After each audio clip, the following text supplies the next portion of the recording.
All right, we have an update on our CBS News investigation into Iran's deadliest attack on American troops during the war.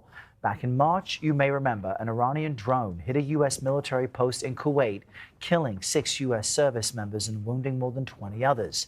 Defense Secretary Pete Hegseth said the drone squirted through the defenses of the fortified base.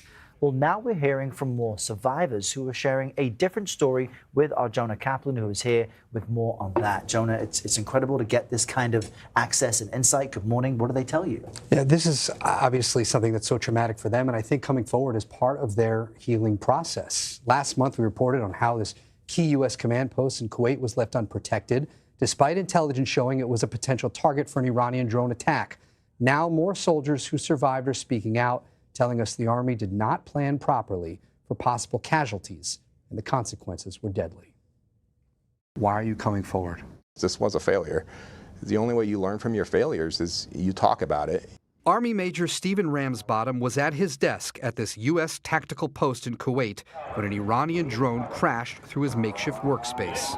It went black, and I got knocked to the ground. With a piece of shrapnel lodged in the back of his head, Ramsbottom says he began pulling his fellow soldiers from the rubble. I wanted to see like a line of ambulances coming towards us or something, and there wasn't that. It was like, oh man, we're on our own. 2 other soldiers told CBS News they asked for more medical support weeks before, but Army leadership ignored the request.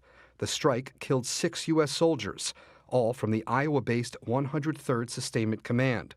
Ramsbottom says one of them, Master Sergeant Nicole Amer, could have survived her wounds had there been a doctor, a fixed aid station, or more than one ambulance at the post. She fought the whole way, and she was trying to stay alive. You think that had there been an ambulance, adequate medical attention, she'd still be alive? I think she could have been saved. She was like my yin and yang. Master Sergeant Anne Marie Carrier was right next to Amer when the drone hit. I instantly started screaming her name. Soldiers commandeered vans and scrambled to find the nearest Kuwaiti hospital. Carrier says her best friend was still breathing as they set out for help. Shortly after arriving at the hospital, Amer died. Was the Army prepared for a mass casualty event like this? No, we didn't have any training for that. The attack was the deadliest against U.S. troops since 2021. Defense Secretary Pete Hegseth said this the day after. It happened to hit a tactical operations center that was fortified, but these are powerful weapons. But Ramsbottom is one of 8 surviving soldiers who told CBS News something different. We had no overhead protection. We had a tin roof. That was all we had. Multiple sources told CBS News Army intelligence warned as early as January that Iran would attack the post. A career soldier, Ramsbottom said he raised concerns over safety. We were told to don't worry about protection, and we brought it up with our senior leadership. You feel let down? Highly let down. And it's saddening, disheartening. Carrier escorted her friend's remains back home. We always laughed. I miss those laughs. And in late March, Amer was laid to rest.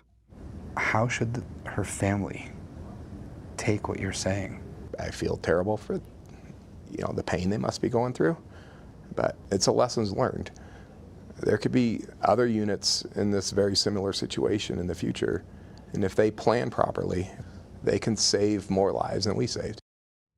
In a statement, a Pentagon spokesperson wrote to CBS News, prior to and during Operation Epic Fury, U.S. military leaders took extraordinary steps to protect our troops.